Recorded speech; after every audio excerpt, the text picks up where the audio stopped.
If you haven't seen my video 2006 PC versus 2025 console, I'd like to recommend it to you. I know, shameless plug, I make a lot of these videos. What right do I have to ask you to watch one more? And I appreciate all of you that have been watching my videos, by the way. Thank you so much. It's really, it's really a lot to, put all these, pieces out there and try to be able to connect some context with what we're seeing in the gaming industry. But that video is just one piece of a very interesting puzzle that I've been pursuing lately. My goal and my aim in terms of the conversation right now is that we're able to go back and basically pinpoint exactly what gaming companies are doing right now. You see, the word console, gaming PC, computer games, all of this stuff is nomenclature that has, for the most part, been implemented to drive profit margins. It's just been expedient all this while from many perspectives to make money for someone. And the conversation now surrounding the Xbox Ally X as to whether it's a PC handheld, a PC, device, a console, or a PC handheld with a console-like performance or console-like, experience and all is very interesting, because I've always argued that your gaming device that's sold to you from Microsoft, from PlayStation or Sony, and from Nintendo are PCs that have been tailored with an experience of a sort that has now been named a console. The word console, I think, was co-opted to basically make these devices unique from the regular computer or computing devices and allow for these companies to bring you into their ecosystem. I'll show you another example that I showed in that video, but now we're going to take a very vivid look at it. This is about the PlayStation 3. The PlayStation 3, at one point in time, was used to build one of the world's fastest computers. Yes, believe it or not, in that video that I just recommended to you, I showed you how somebody was talking about being able to go ahead and now jailbreak the PS3 and install Linux on there. However, the PS3 shipped with that particular feature on it until later an update was pushed to remove that feature at the end of the day. But before that update was pushed, this happened. According to this article on military.com, you can also see another iteration of it on fizz.org. And if you want, you can go all the way to, Pop Smoke Media. There are other outlets that wrote about it, even with pictures. The PlayStation 3 was used to build supercomputers by pairing 1,760 of these devices. I think that's the number. Okay, there it is. They were able to basically go ahead and build a solid PC. Let's go ahead and change this to reader mode so you can see this. When the PlayStation 2 was first released to the public, it was said the computer inside was so powerful it could be used to launch nuclear weapons. I don't know if he's for real. Anyways, let's keep reading. It was a stunning comparison. In response, Iraqi dictator Saddam Hussein opted to try and buy up thousands of gaming consoles, so many that the US government had to impose export restrictions. But it seemed that he gave the Air Force an idea, building supercomputers for many PlayStations. Just 10 years after he tried to take over the world by using thousands of gaming consoles, the United States Air Force took over the role of mad computer scientist and created the world's 33rd fastest computer inside its own Air Force research laboratory. Only instead of PS2s, the Air Force used 1,760 Sony PlayStation 3 consoles. They called it the Condor Cluster, and it was the Department of Defense's fastest computer. The USAF, the US Air Force, put the computer in Rome, New York, near Syracuse, and intended to use the computer for radar enhancement, pattern recognition, satellite imagery processing, and artificial intelligence research for current and future projects and operations. Processing imagery is the computer's primary function, and it performs that function miraculously well. It can analyze ultra-high resolution images very quickly at a rate of billions of pixels per minute. But why use PlayStation consoles instead of an actual computer or other proprietary technology? Because the PlayStation cost $300 at the time, and the latest and greatest technology in imagery processing would have run the US Air Force much heftier costs per unit. Together, the PlayStations formed the core of the computer for a cost of roughly $1 million. The result was 500 teraflops heterogeneous cluster powered by PS3s, but connected to subcluster heads of dual quad Xeons with multiple GPUs, general purpose graphic processing unit. The video game console consumed 90% less energy than any alternative. If the Air Force had built a special machine with more traditional components to create a processing center, the branch could have paid upward of $10 million and the system would not have been as energy efficient. It was the PlayStation's ability to install other operating systems that allowed for this cluster. Ladies and gentlemen, you see, if you're an Xbox gamer, right? I just want to go ahead and ask you a favor. I know many Xbox gamers are looking at the Ally X device and saying, well, this thing is not going to be able to play my Xbox 360 and my Xbox One library and all. Here's the reality. No one is asking you to trade your current Xbox consoles to go buy an Ally X. The Ally X is just carrying a baton of play anywhere and moving forward into something that more than likely Xbox is going to add to as a requirement for the next console. But the Xbox next console is supposed to be able to go ahead and still play your library, as Xbox seems to be the only platform that's dedicated to the most consumer-friendly, or I would say the only console manufacturer platform that is dedicated to a much more consumer-friendly backward compatibility paradigm, right? So what I want to ask you to do is please just kind of sit this one out if you already have all of your technicalities in place and allow for me to address this issue with the PlayStation user base. You see, you have always been a PC gamer. I don't have any, I don't need to sit here and start explaining to you why your Xbox Series X is a PC and a Series S and an Xbox One. They all run on Windows. Were it not for the fact that these companies will go ahead and do, or implement firmware, blocks, those things would basically run as computers. In fact, even at their limitation, an Xbox Series S and X can still run it like a computer. You can connect a mouse and a keyboard to it, but it's been purposefully hampered like an Apple device to not take on, other accessories that are third party except the ones that have been approved by Xbox. It's a controlled system, and you can see that it wasn't till later on, and let's keep reading this article, in 2010, Sony pushed a PlayStation firmware update that revoked the device's ability to install alternate operating systems. Like the Linux OS, the Air Force used in a supercomputer cluster. The Air Force unboxed hundreds of PlayStations, and after imaging each unit to run Linux, Sony ran updates on them a few weeks later. Bro, imaging. What? That's like full-blown something that you would do on a regular computer. So when we talk about this whole thing about what a console is only so because of the software and firmware that have been implemented on it to then curtail it to be that limited in its scope. But at the end of the day, from a technical sense, it is a PC and it requires a PC to be able to even do what it does. So when you have a PC, right, layer with a software layer that's on top of it to give you a console-like experience, in its technical sense, it is a console. The Xbox Ally X gives you a console-like experience, but leaves that freedom also in your hands. That's the main difference, and that's what makes the Xbox Ally X not only a solid device, but also a threat to the entire established order of gaming as we've seen it, because more and more, it was financially expedient for these companies to go ahead and continue to block these ecosystems so that they could make money out of them. PlayStation looked at this and said, man, if they're using our devices as computers, we're not generating the revenue that we thought we would generate after selling this loss leader. So it was financially expedient that they go ahead and remove this capability as well. Now, here's another article that pretty much was written about this.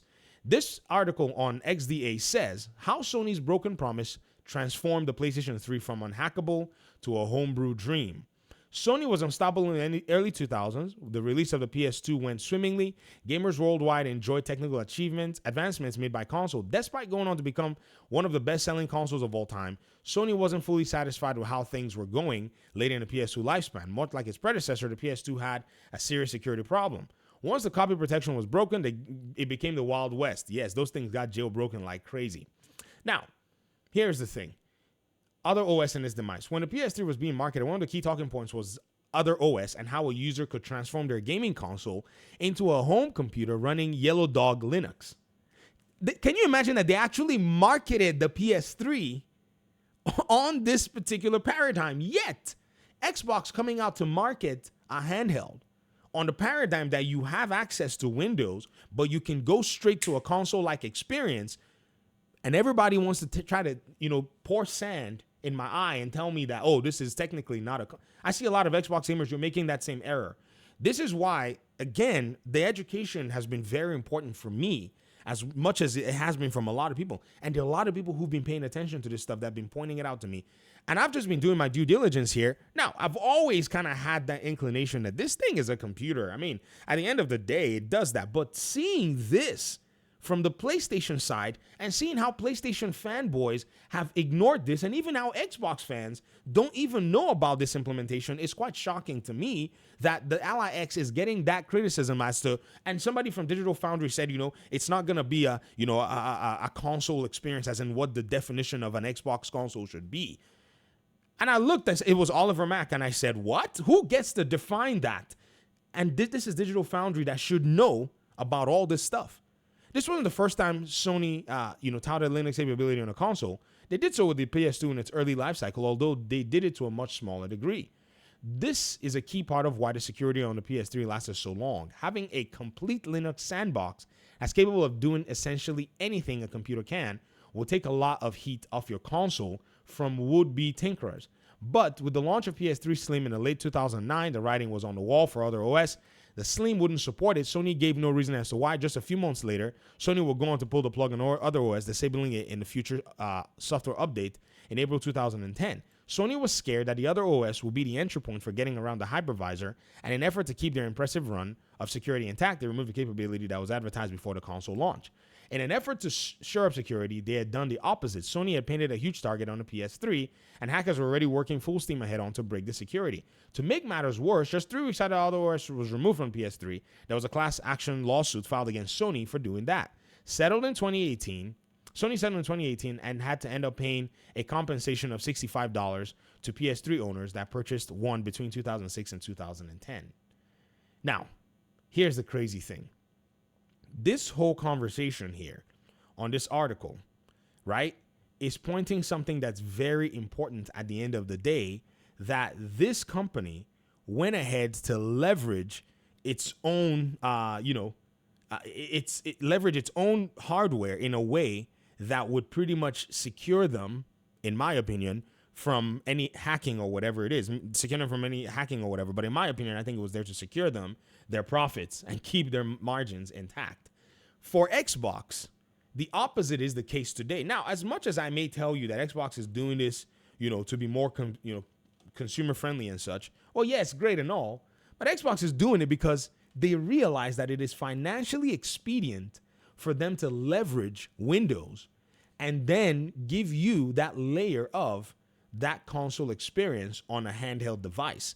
A much more lightweight, tepid way of doing it, and even implementing it from the perspective of a third-party partner in the mix. So this thing right here is a console. Just gives you the ability for you to basically run full Windows. Don't let anybody, even Xbox, there's some people like Xbox didn't call it a console and all that. I don't care what they didn't call your Xbox Series X a PC. You see, you got to understand that it's because it's financial. In their minds, it was financially expedient to lock the Xbox Series X console, but that kind of almost blew up in their faces. Had they not supported the Xbox One consoles, they would have been in a very strange situation this generation, because the Xbox One was where the problem already started, right? And so walled gardens were just not working for them. In fact, let me go ahead and kind of track with you where a lot of this, I think, is coming from.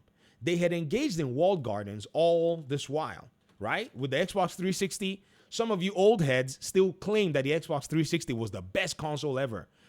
My friend, my brother in Christ, my fam, however you want to put it, endured one. It probably was the worst thing ever because it was a closed ecosystem.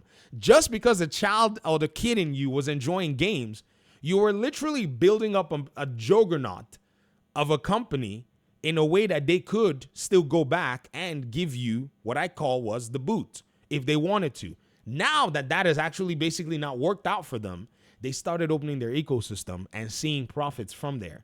They started putting their games on PC. This is where I think they started seeing a track to moving to a much more open side of things, because a closed one wasn't working. You can see Sony yesterday in their, or whenever it is they did their business meeting, when they were talking about how, this whole thing that they have no need to pivot and change their strategy. Well, that's because their strategy is currently working for them. If their strategy eventually starts to take a hit, they will move. They will literally make the move because, again, financial expediency is what drives these companies. There is really no other explanation right now as to why Xbox will give you the keys to the farm. Literally. They literally said to themselves, all right, if walled gardens are going to actually be the thing that these companies are going to go for, and we can see success in opened, ecosystems, and even subvert walled gardens with our Windows operating system, as these people have all been leveraging Windows, then for sure, we're going to go for it.